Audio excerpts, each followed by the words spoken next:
Welcome to The Actor's Choice, where the actors and actresses have a chance to talk about themselves and their careers. Join us now for the next hour as we explore the marvelous industry of acting by actors and actresses from today's exciting show business world. And now, direct from Hollywood, here's your host, Ron Brewington. Hi, everybody. I'm Ron Brewington, and welcome to The Actor's Choice. Roll it, Tony.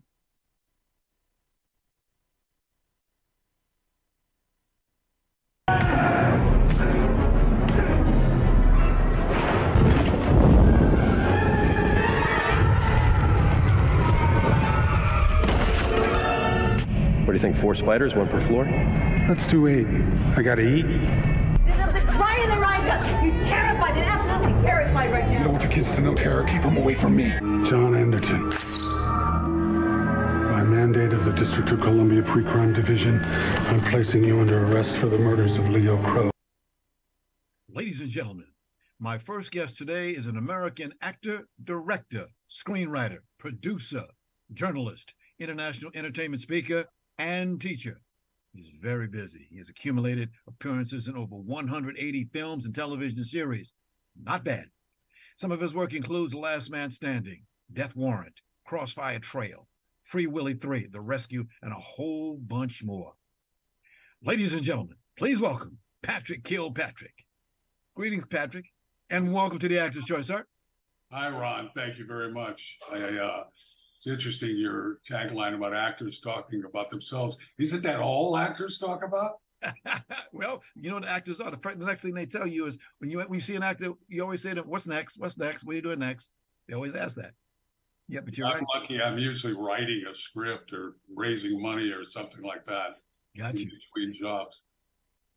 By the way, that was quite a demo video we just saw. Very nice. Very nice. You know, I've got about 5 of them.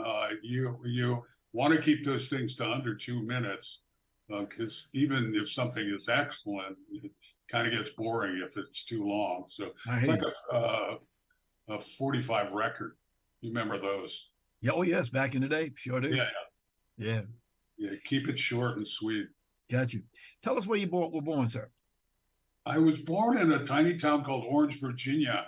My dad was a baseball coach and math teacher at a school called Woodbury Forest School for Boys in Orange, Virginia. And I was born there in a little clinic, and 13 years later went back to school there. Okay. What made you want to get into this business? You know, I think it was destiny. I started out a journalist and an advertising writer, and I was privileged to work for every magazine in New York and most of the ad agencies. And then after a number of years, I kind of just got a little bored with it, even though I was at the pinnacle at Time Inc., working for Life magazine and stuff. So I took a break to write a novel, and I split a house with a dynamic actor becoming a theater force on Broadway named John Tillinger. And so I wrote a play, and the play, instead of a novel, and the play got produced, and I was asked to join theater companies as the literary manager. And then I just started acting and running around town, and it took off. And I guess it was meant to be, destiny. Wow. When I read your bio, I see 180 films and television shows. I say to myself, wow, now that's at least 180 auditions. Oh, at least. I think I did 27 guest star spots in 1 year on television, and some of those were 3 auditions. Yeah. So, auditioning is sort of the key to the kingdom. When I've taught actors or mentoring, we put a lot of emphasis on that's really where the crucible of creation and performing is in the audition process. If you can do that brilliantly, you can certainly do the acting. Because all a film or a television show or a play is little audition segments. I turned myself into a really good auditioner fast, because I could see that's where it was. Got you. What roles do you like to do? I like to do things that are different than what I've done. You know, I mean, I played a lot of villains, and you go through phases. Like like the last couple of weeks, I just got 2 judge jobs, and I've never played judges. So it's kind of like the universe says this stuff, and you'll play bad guy who gets redeemed for a couple of years, and you'll be the hostage-taking white Aryan supremacist maniac bank robber for a couple of times. I don't like repeating myself much. Got you. I see that you, in one 18-month period, you reportedly acted in 5 major studio films and 2 independent films while making 27 television guest star spots on 18 different shows. Wow. Wow, that's a lot of work. Yeah, I really feel blessed to have done that, because about halfway through, I realized, wow, this is the closest thing that America has to a repertory system. Like in England, they have a theater system that you can run around and do lots and lots of plays. Around Chicago, you can, but I was able to do it on television and film. Wow, that's a lot of stuff. In 1984, you got your first IMDb film credit for being in The Edge of Night. You did 14 episodes. Take you back. Yeah, what's really funny is I got that job. It was my first job, and the soap closed after 31 years, 2 weeks after I joined it. So then I went to Another World, or another one, and that one closed after a week after I was on it, after 27 years. So I thought I was the kiss of death for soap operas for a while. But it was great. I remember my first job on Edge of Night. It took me 14 takes to say, "Hi, I'm Sheriff Brown." So I was a little nervous the first time I went out there. The crew was going, yes, yes. But Charlie Floey, who was a big-time soap actor at the time, came up to me and said, "Don't worry about it. It took me 27 takes my first time." It's very kind. Very kind. Patrick, you are considered a legendary Hollywood actor reinvented. How does that feel? I did my homework. Well, you know what Winston Churchill said, the only benefit to being famous is it makes it easier to find work. But also you can do some good things for other people. Really, celebrity by itself isn't worth much unless you're doing something for somebody else. People think that's I think if you stay at something for long enough, you're going to get some expertise at it, and you're going to get it acknowledged for it. Right. Beside the obvious, this is my crazy question of the week. Beside the obvious, what do you get out of acting? Oh, I love acting. And I think at some point, if you're not enthralled with the actual minute creation of moments in acting, then you probably should get out of it, because in the end, the money isn't the key thing or anything like that. It's the same thing I get from writing. I'm writing a script, and when writing is flowing really, really well, it's really exciting. So I love the process of acting. It's a wonderful, wonderful creative lark. Indeed. And you got the right attitude. That's beautiful. 180. That's not bad. Absolutely true. You can't take any of the other stuff with you. Okay. You came here today to talk about a movie that you've got in progress right now. It's called Dying for a Living. Yeah, I'm in the midst of a production that I directed, wrote, and am producing and acting in, along with a great group of people, and Nina Bergman and Tatiana Neva and Olivia Gruner, Higan Machado, who's 8-time world jiu-jitsu champion. It's sort of I went to Amsterdam to do a movie, and I came back with a wad of money to make a movie, and we've done it. I'm running around doing the scrambling for finishing funds right now, but it looks great. I hope you've got the teaser. Maybe you can show that. But Tony, the gentleman just asked for something. Roll it, Tony. I know what you're thinking. Things have been messy. I agree. I might have handled it better. Been more compassionate. I don't wish to vacate. One turn of the sun. Then I will kill your delightful twins, your hot son, and your still smoking wife.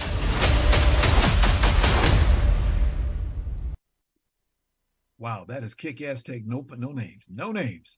Well, I come from action movies and action television, so I just want to shout out to Stephen Colson, who's my cinematographer. And it's funny to say I'm directing a movie, really, because Stephen could direct. Art Camacho, who's the stunt coordinator, could direct.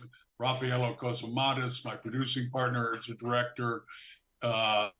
Jacob Gressler, the line producer, is directed.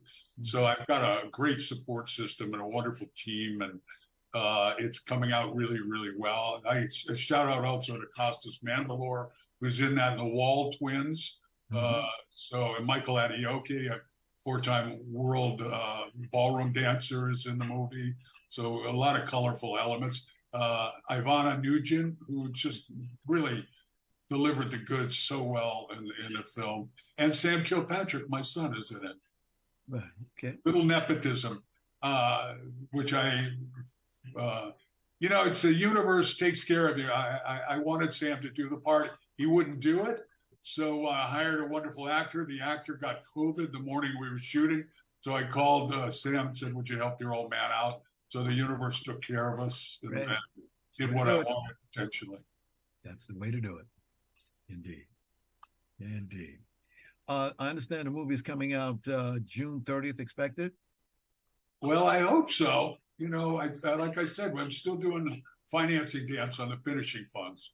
So we've got a little bit of money. For example, Thursday, I'm going to an investor conference. So I've got to get those finishing funds and do the post-production and all of that. We have a picture of Nina Bergman. Can you put that up, Tony? Yes, there she is. She's really ugly. I can take my glasses. You can have mine. Nina is incredibly beautiful and also such a skilled action actor. I met her on a movie called Assassin X, and she just is awesome, just awesome. Anything I could do to make sure that Nina Bergman gets known as brilliant as she is okay with me. And Costas Mandylor is awesome in the movie as well. Got you. Now I understand you're making your directorial debut and writer and star. Yeah, I had to write the script in about a month and a half when you can't gauge when the money drops, and you just got to go. It was humbling. That may be a bridge too far, writing, acting, directing, and producing. But we pulled it off, and after the first week, which was pretty crazy, we hit our stride, and we got about 8 more days to shoot. Okay. What is it about this movie that really excites you? I think the fact that putting messages in movies is a very dangerous thing. But I think there is a clear message about the dangers of narcissism. And that excites me. But mostly what excites me is the fabulous people I'm collaborating with. Maria Samilova, our associate producer, and the people that came together were just fantastic. I'm very blessed. It came together really nicely in a fury of activity. So that's kind of what production is, so. What it is. Dying for Living is the latest project from Uncoming Dialogue Films Incorporated. There's your logo. Good looking logo there. Thanks. The Griffin. David Geffen, and it's a griffin, dragon, and a lion. Got you. I know you're looking forward to the red carpet when you bring this out. Well, what city are you going to bring it into for debut? Yeah, you know what? I'm actually looking forward to doing a screening for my high school class. I've been envisioning doing that, but obviously we'll bring it out in LA and have a wonderful premiere for the film. Got you. We got one more time for a question, and that is, I happened to run into something, a photo the other day. Tony, could you put that one up? I understand this is the Executive Vice President for Oncoming Dialogue Films Incorporated. Yeah, that's Alexander Jute, my new grandson. Go ahead. My wife has 4 granddaughters who I adore, but this is my son who gave birth to this lovely boy, and he's 5 months old now, and really a doll. Everybody says he's kind of a mini me, but I just adore him. I set aside 1 day a week. They live in Santa Barbara, and I drive up there, and I'll be up there on Wednesday. It's a delightful time with him. Well, you're 6'2", so he's got a while to catch up to you. You know, his mom is like 6'1", and my son is 6'5". Oh, both my sons are 6'5", so he's going to be a bruiser. Yeah, he's going to be a big kid. Wow. God bless you in what you're doing. Good luck in the future. Thank you so much for sharing your time with us today. You have a marvelous career with the numerous accomplishments you've done. Please give my best to your publicist, Jasmine Espada. And she's wonderful too. And Camille Cortez, her colleague, they're just great. They Camille, really, yes, Camille, good lady. Good lady. Thank you, Ron. Thank you. Thank you, Patrick. Thank you. Stay out of trouble. Say again. Stay out of trouble. I'm going to try. I'm going to try. Thank you, Patrick. Thank you. See you, sir. Ladies and gentlemen, Patrick Kilpatrick. This is the Actor's Choice. I'm your host, Ron Brewington. Ladies and gentlemen, we'd like to let you know that we're asking our crew to help us get a former baseball player, Curt Flood, into the Baseball Hall of Fame. Now, Curt, who passed away January 20th, 1997, was the husband of one of our wonderful guests, renowned actress Judy Pace. All you got to do is call our office up, TAC office at 213-349-3941. That's 213-349-3941. We sincerely thank each and every one of you for being a part of this magnificent award for a great baseball player. Roll it, Tony. Let Larry finish. Why? It's the same damn thing every week. I want to kill myself. Blah, blah, blah, blah, blah. He needs new material. Why don't you shut up? Next time you cut yourself, start with your tongue. Stanley, what about you? Do you have a problem with this? My mother died of lung cancer. I don't hear anything. Habit. Did you meet Darrell Reeder while you were in prison? Yeah, he was a client. What do you mean by client?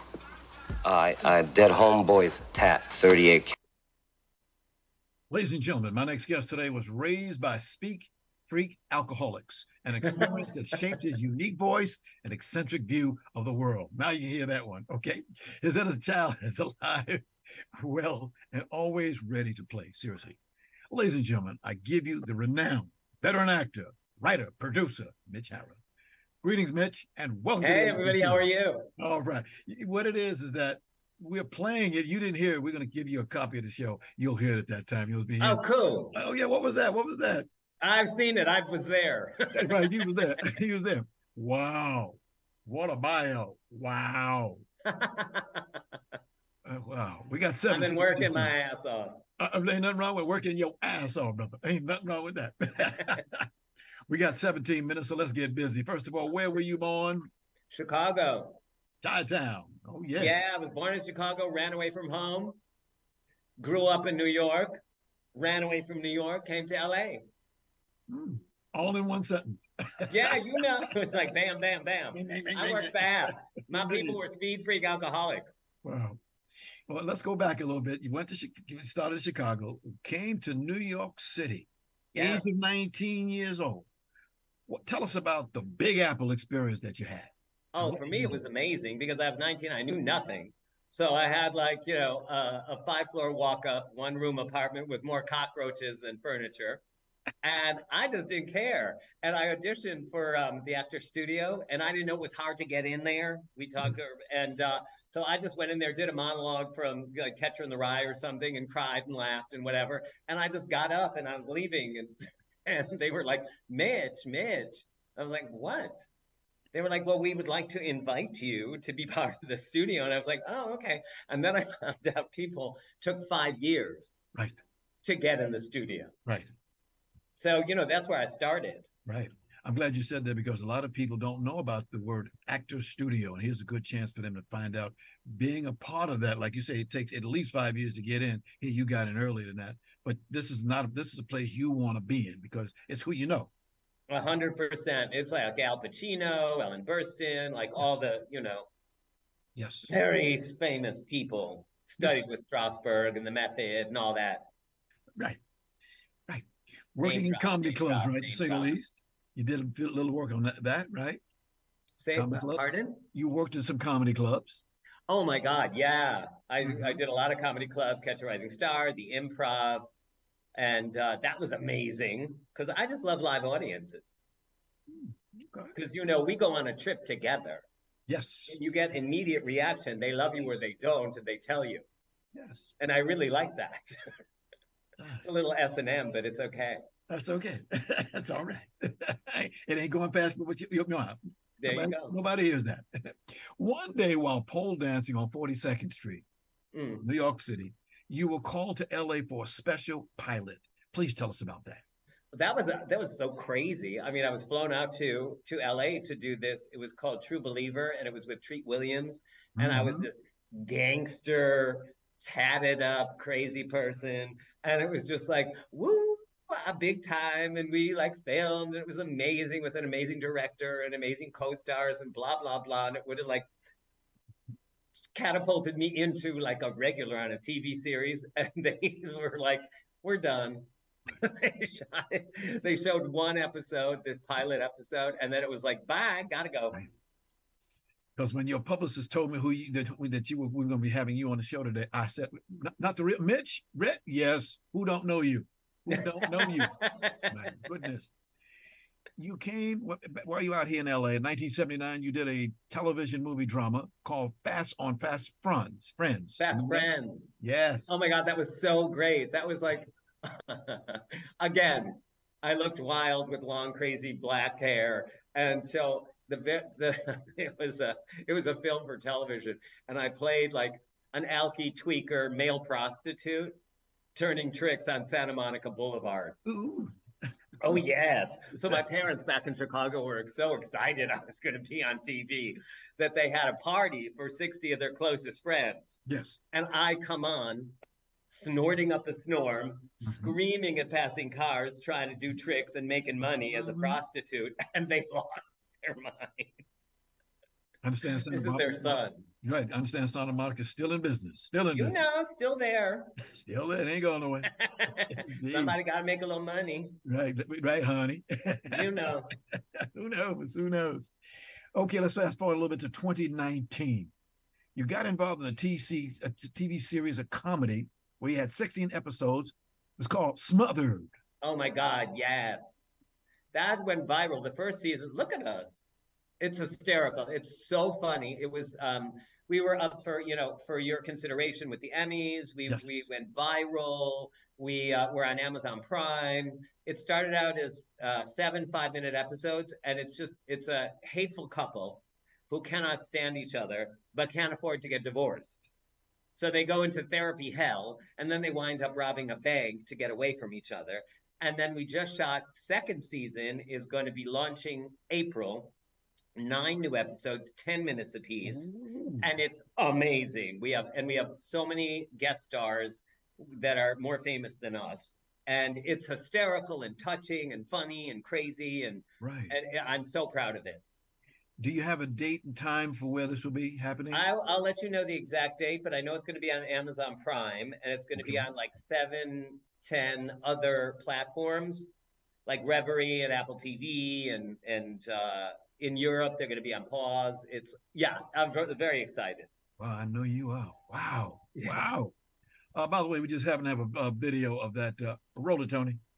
Love you, hate you, love you, hate you, love you.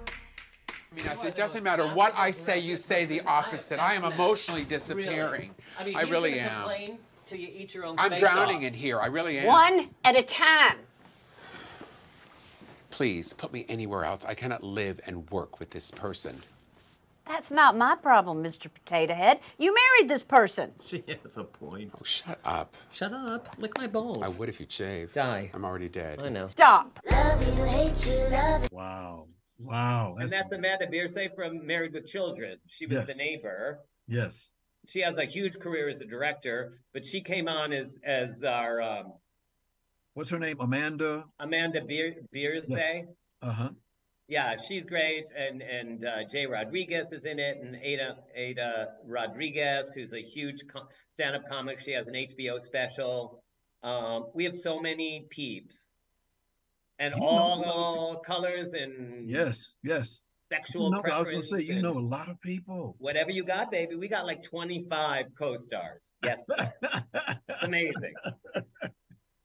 Wow. I should mention that you co-starred, co-wrote, co-produced, and created along with Jason Stewart. Correct. Yeah, me and Jason. And the second season, Carlisle King, amazing director, directed that. And she also directed, I know you're going to get there, my one-man show that's opening tomorrow night, Sold Out. Ooh. And where's this at? Mutant Olive. And it's my one-man show that I did in New York and won all kinds of awards. Okay. And I got Best Solo Show at Theater Row in New York. And here I got, at the Whitefire, I got Best Solo. And Fringe, I won Best Solo and Producer Circle. And now I'm opening for a 6-week run over at the Hudson on Santa Monica Boulevard. Amazing. And I'm opening tomorrow, and Carlisle King is directing it, and Zeke Retman from the Hudson is presenting me. It's ladies and gentlemen, the he's most telling you personal stuff that thing I'm I've ever supposed to done. be extracting out of him just a moment ago. Say what? I said you're extracting things I'm supposed to be getting it to you in just a moment. Here's what we got something for you. You ready? You ready? I'm ready, baby. Ladies and gentlemen, Boom Baby Productions and Hudson Theater announced the return of writer-performer Mitch Hara with a newer and even more outrageous version of his hilarious, heart-wrenching, multiple award-winning signature play, Mutant Olive. Yay! That was amazing. Thank you, Ronnie. That was great. There's my poster. Right. Wow. Oh my God. And my graphic artist is amazing, Nancy Nimoy. Yes. You know Lucy Pollock is amazing, my PR babe. Oh yeah. Oh God, yes. We always, yes. Without her, we wouldn't be here. She is fabulous. Right. So this is a one-man show. An hour and 20 minutes of me. What could be better? Okay. And you're coming back again because everybody wants they want to see it. Yeah. Okay. And it's like there is a ticket. I'm sure you're going to put tickets up. It's called onstage411.com/mutant. Got it. Yes, sir. Got it. What's it like doing a one-man show? That's an hour and some change. You got to keep people busy. Well, me personally, I'm like built for the public. Okay. And not everybody likes this because they like to, communicate with people in a scene or in a show. Yeah. I love it. I create all the characters. I talk to them. I talk to imaginary people. I play with the audience. I come in, I accost the audience.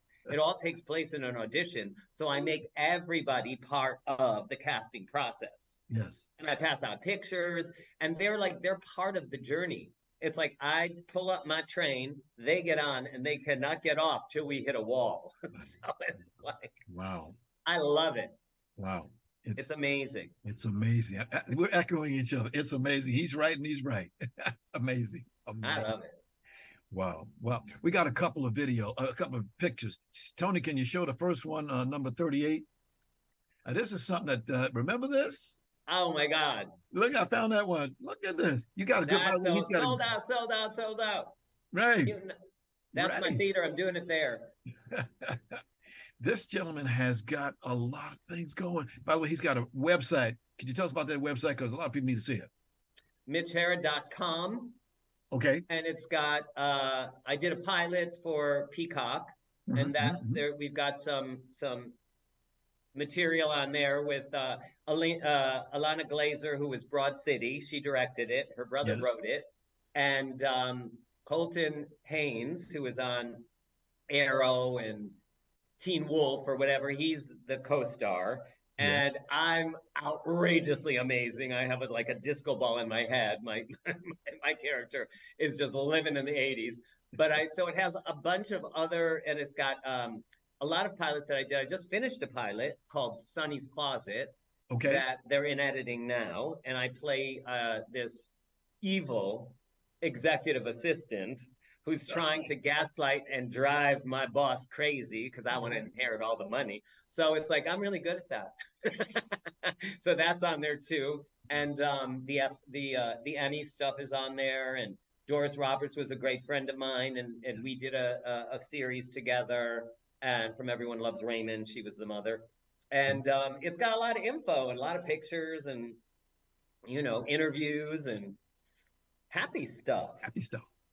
Ladies and gentlemen, what I've learned about being around actors, always, always, always ask them what's next for them. They will tell you next? in a minute. After I get done with this sold out show, and it will be, every performance will be sold out. I have 2 screenplays that I wrote that's getting a lot of buzz around town. Right. And one is called Can You Hear Me Now? And it's really about my relationship with my 11-year-old nephew. He's amazing, and he's got Asperger's. So my literary manager kept asking me, well, what if your sister died? What if she died and she left you the kid? Right. What would happen? And I was like, well, that would be a nightmare for everyone. And then she pushed me. And I finally just wrote it. And it's hysterical. It's a cross between like Rain Man, Kramer versus Kramer, and about a boy. Yes. So it's like, that's great and amazing. And the pilot of my one-man show. All right. Looks like you got something going on. Again, this is at the Hudson Gale Theater, 6539 Santa Monica Boulevard, here in Los Angeles, 90038. Run days. What are the dates for the run? Only 6 Tuesdays. I'm only doing Tuesdays. Okay. So that's March 7th. It's an intense show. Okay. All right. All right. March 7th, 14, 21, 28, April 4, April 11. Just come, you'll laugh, you'll cry, you'll see God. What's better? Don't get no better than that. It does not. You are too much. You are too much. Any chance, anything you might have an extension on this run? You think you're looking It's possible. It's possible. Last time I did this, it was like for 9 weeks. We just kept extending because people, wanted. So we'll see. It's a possibility. I'll let everybody know. I know you will. God bless you. You know I will. You mentioned too much. Too much. Sir, I am so sorry that we are out of time. Do come back again. Now, you're a pleasure, Ron. Thank you. Thank you. We just scratched the surface, all the stuff. I know. This is just like, Yes. Cliff notes, baby. Woo! Go ahead now. Please give my best to publicist Lacey Pollard. Lucy. I will, but I'll give it to Lucy. Quite a lady. Quite a lady indeed. Thank you so much. Good luck on this. Please feel good. Feel good. Thank you. Thank you. This is the Actor's Choice. Ladies and gentlemen, Mitch Hara. This is the Actor's Choice. I'm Ron Brewington.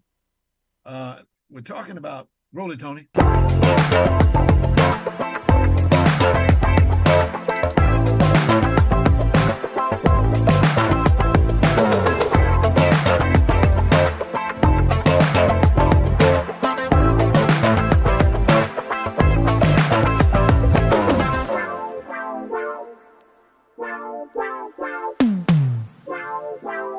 Can you hear me?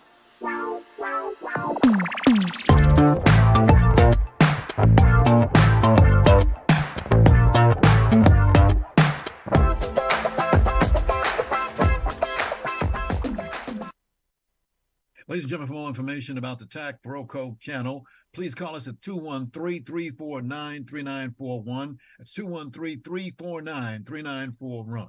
Okay? Roll it, Tony. Welcome to Cox Auto. I'm Lee Cox. Let me give you a little tutorial on how things work around here. Here we got the credit broomstick. Now, if you come in here with a 750, you get a little bit of broomstick. You get from here on up, little tug. And as your credit goes down, you get more broomstick. Now, you hit 600, you better take a good X-Lax if you come in here to see me. And I threw the 550 in there. Ladies and gentlemen, my next guest today continues getting roles in the industry. Now, he's best known for his work in the acclaimed drama series, The Wire. He's also done Head of State with several well-known actors. We're talking about Keith David, Bernie Mac, and Chris Rock. Ladies and gentlemen, please welcome Lee E. Cox. Greetings, Lee, and welcome to the Actor's Choice. And before we go any further, let me thank you and your manager, Jerome Rowe Brooks, for having you on the show following a last-minute notice. We really, really appreciate it. We thank you very, very much. Definitely. No problem. No problem. You. Okay. I like your office that you're sitting in right now. Hey, it's the car, man. You know, Hey, on the run. that's it. That's what it is. Please tell us where you were born. I'm waiting on this one. I'm waiting. I was born in Petersburg, Virginia. Uh-huh. Okay. But you moved to where? Baltimore. Baltimore, Maryland, a.k.a., for those of you that never been there, we call it B-More. I had the pleasure of being... Oh, Baltimore, Maryland, man. Oh, yeah. I've loved it up there. I was in Washington, D.C. I was in the Navy, stationed at the Naval Academy in Annapolis, Maryland. Okay. And then we would go all the way to Baltimore, get the fish, get the crabs, get all that stuff. Have a great, great time. Yeah, that's what it's about. That's what it's about. Yes. Oh, man. Question number one. What made you want to get into acting? All right. Well, I've always been in entertainment, and you know, back in the day, I'm not going to date myself, but a while back, I was doing some hip hop dancing and things like that, and with a friend of mine. And one night, it was a movie being filmed in Baltimore. Okay. I went down there we went down together during the summertime just to watch. Never seen nothing like that ever. So I was out there watching around 1 a.m. It was a movie called Meteor Man with Robert Townsend. Mm-hmm. Mm-hmm. And old school movie with Bill Cosby, James Earl Jones, bunch of greats. But a lady came up to me 2 a.m, said, "Hey, have you ever seen anything like this?" "No, I haven't." "You like what you see?" "Yeah." "How would you like to be in it?" "What?" So she was like, "All right, well, I'm gonna need you to come through this gate." And 10 minutes later, I'm sitting next to James Earl Jones filling out paperwork. So I showed up the next day. I was a Golden Lord in that movie back in the day. And then I took a little hiatus, you know, went to school, you know, dabbled a little bit. But then, you know, around 2000, jump back in, head first, start doing a lot of extra work. Head of State came to town. Head of State. Head of State. Chris Rock movie. Head of State came to. Ironically, I just went and saw him live last night too. There you go. That's a picture. Yeah. So, movie came to town, and while I was on set, I was just doing background. Chris Rock pulled me to the side and asked me, did I want to do a part he had came up with for the scene. And what was that part? What was that part? It was a part with Lynn Whitfield in it. One line, my first line in the movie, and I said, "Don't I know you?" And I said, "Yes, I want to do that part." So after that, I joined the union and started pressing full circle at this, man. So, wow. Tell us, because a lot of people listen to the show and they want to understand people. Now, you've been in this business how long now? I mean, my first part in Meteor Man was 30 years ago. 30? But you got out and now you're back in again. And back in. So back in strong for about 17 years. Back in, yeah. But I did take a little hiatus in between. Okay. To help out to do some family business because we had some family business going on. But I did take a little hiatus, and then about 2008, 2009, took a little break and then jumped back in about 7-8 years ago. And just got something on AMC, got a show on AMC right now called Snap. Just running right now. Yep, Snap. Yep. And done some shorts and some things, and just been doing a lot of just getting myself back in tune with everything going on.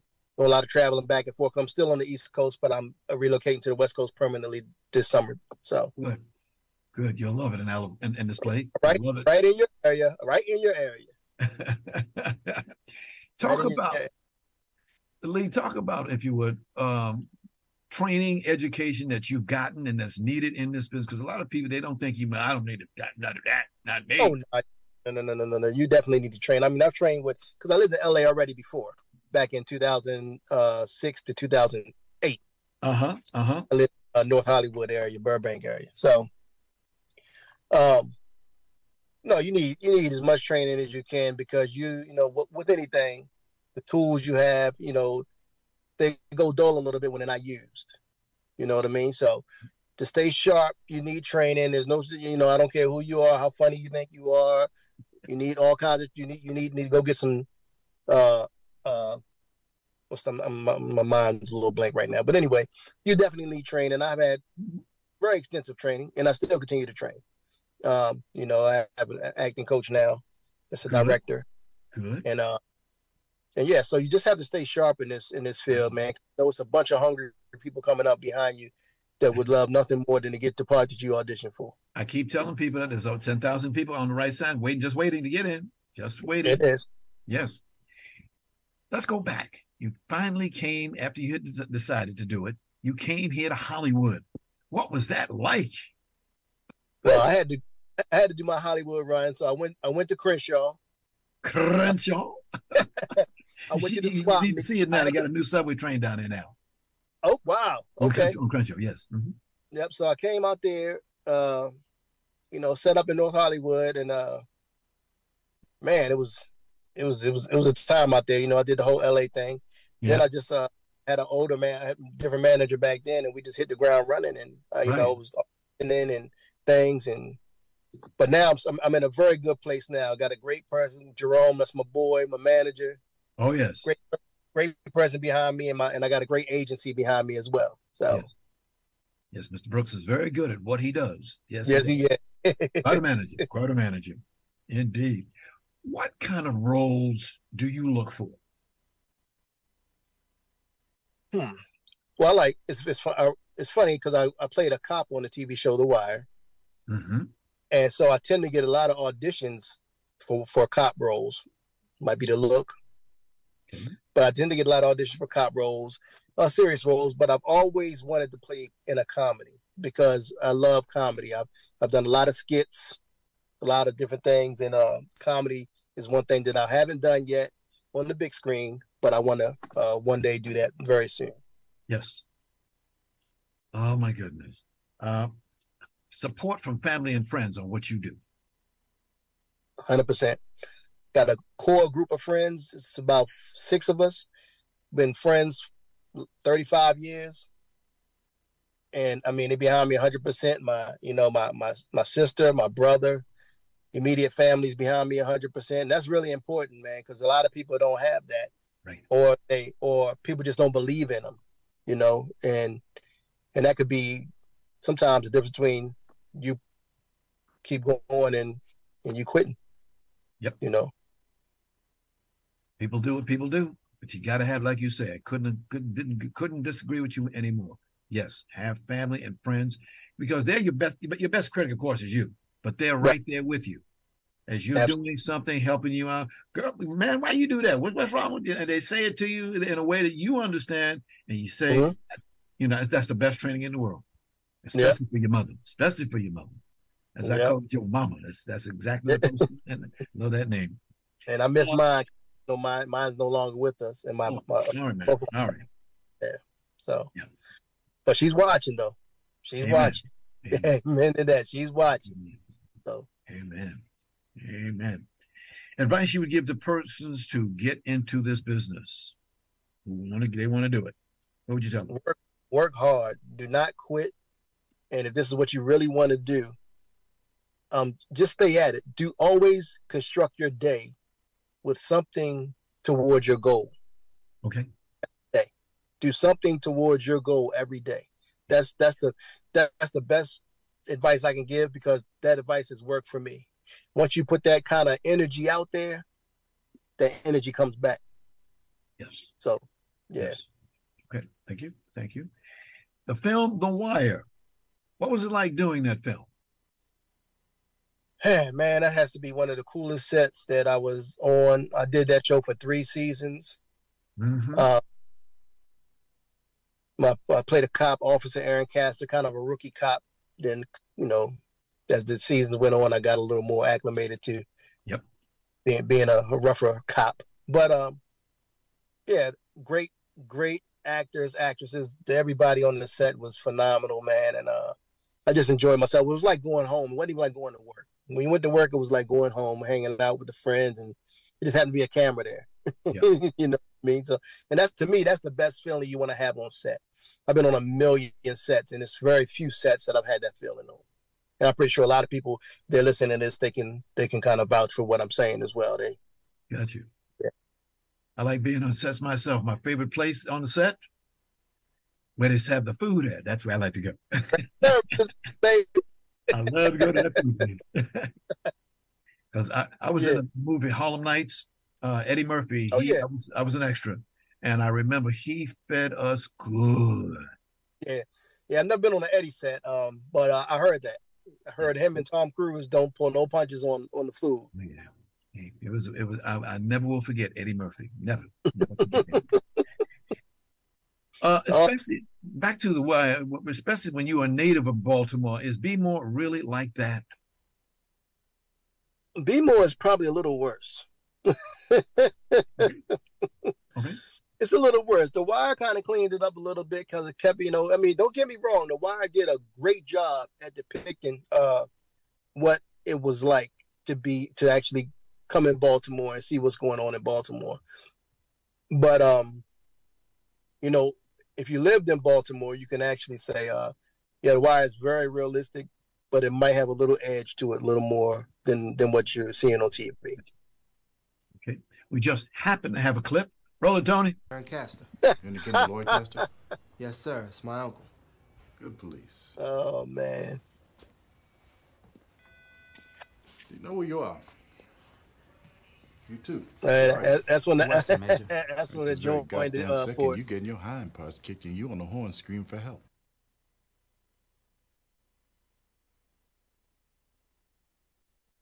Okay. Another movie you talked about that you just did is called Snap. It happened, last year you did Snap? Tell us about what was that like? That was a good movie. That was a good series. We had we shot in Georgia, down in Atlanta, outside of Atlanta actually, and cast was great. Bunch of great actors, a lot of new talent coming up. Had a blast on that show, man. I mean, it was the show was very it's just a conscious show talking about the things that are going on today in society, and things that as black people, what we deal with on a regular. And kind of put it out there on the screen in a different way.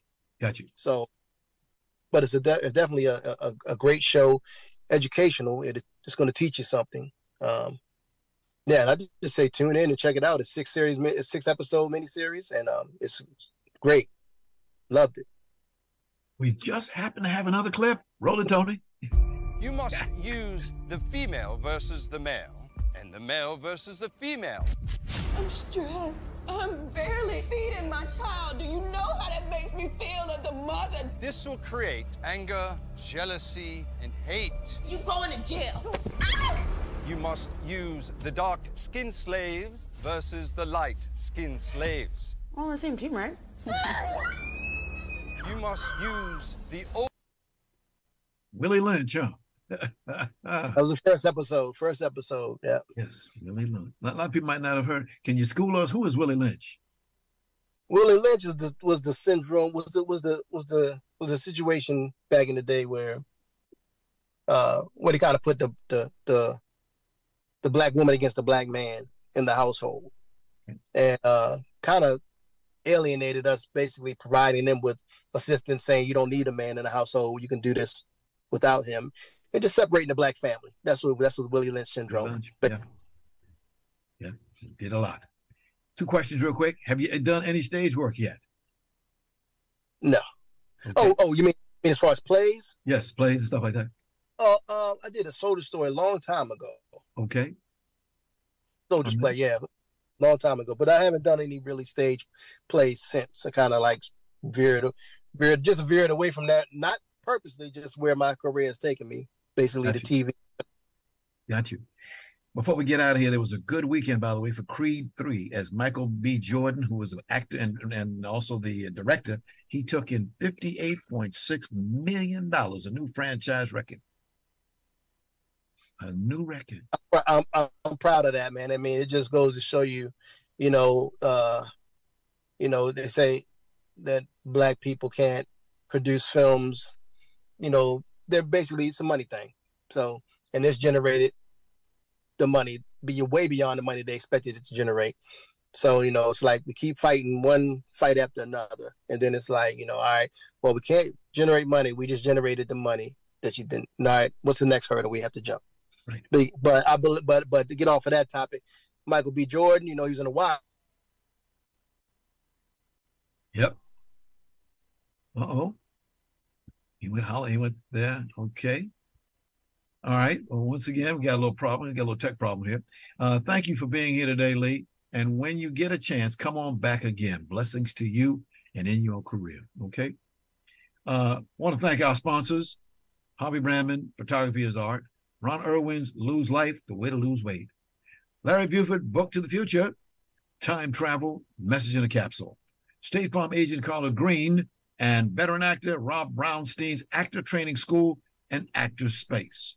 Much thanks to our guest today, veteran actor, producer, writer Patrick Kilpatrick, actor, writer, producer Mitch Hara, and actor Lee E. Cox. And of course, special thanks to our ever-growing audience. We say be well. We'll see you next time. Take care.